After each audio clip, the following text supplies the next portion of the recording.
Salamat pa rin. Gusto ko rin palabas ng TV sa news page. May balita tungkol kaya ito.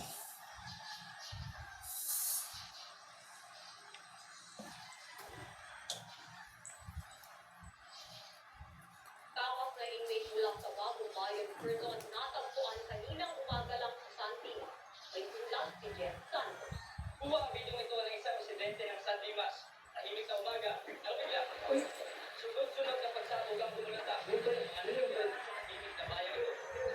Walang kalam-alam mga taga San Dimas na sa saradong junk shop na ito sa Del Mundo Street nagtatago ang isang inmate mula sa Bagong Bayan Prison na si Edmundo Santiago alias Edo.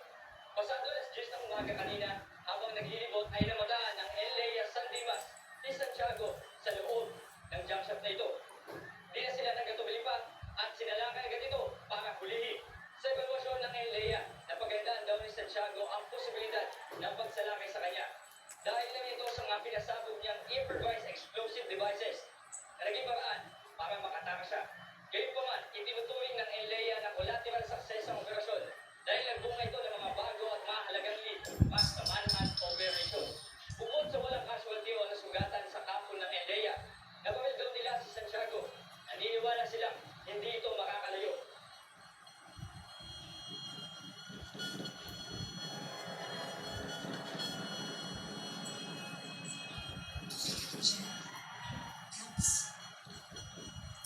Okay lang akong Pax. May nalaglag lang.